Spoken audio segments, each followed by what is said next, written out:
বন্ধুরা, মাত্র দুটি তার, আর তা থেকেই অপার্থিব এক সুরের জন্ম।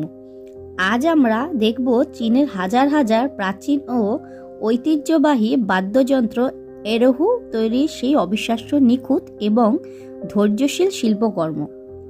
এরহুকে বলা হয় চীনের আত্মার বাদ্যযন্ত্র, কারণ এর সুর সরাসরি মানুষের গভীর আবেগ আর কান্নাকে ফুটিয়ে তুলতে পারে।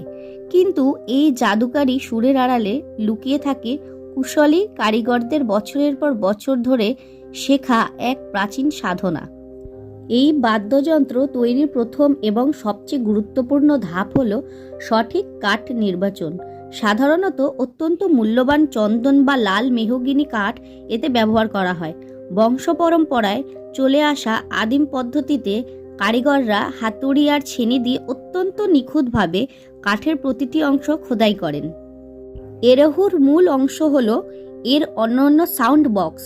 এই কাঠের বাক্সে মুখে ঐতিহ্যগতভাবে অজগরের চামড়া অত্যন্ত শক্ত করে টেনে বসানো হয়। এই চামড়ার টানটান ভাবের ওপরই নির্ভর করে এর সুর কতটা মিষ্টি আর নিখুঁত হবে। কোনো আধুনিক আঠা বা স্ক্রু ছাড়াই সম্পূর্ণ প্রাকৃতিক উপায়ে কাঠের সূক্ষ্ম অংশগুলোকে জোড়া লাগানো হয়। এরপর ঘন্টার পর ঘন্টা ধরে চলে হাতের নিখুঁত পালিশ, যা সাধারণ এক টুকরো কাঠকে দেয় এক রাজকীয় এবং মসৃণ রূপ। সবশেষে যুক্ত করা হয় সেই বিখ্যাত দুটি তার।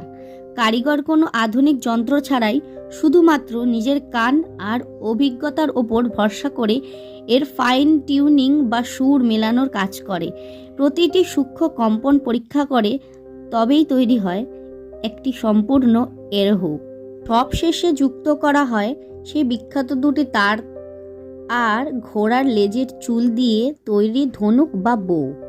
এটি কেবল একটি বাদ্যযন্ত্র নয়, এটি চীনের শতাব্দী প্রাচীন সংস্কৃতি আর শিল্পের এক জীবন্ত ইতিহাস। তাহলে বন্ধুরা, আজকের এই অসাধারণ ঐতিহ্যবাহী শিল্পকর্মটি আপনার কেমন লাগলো কমেন্টে জানাতে ভুলবেন না। ভিডিওটি ভালো লাগলে লাইক এবং শেয়ার করবেন আর চ্যানেলটিকে সাবস্ক্রাইব করতে ভুলবেন না। ধন্যবাদ।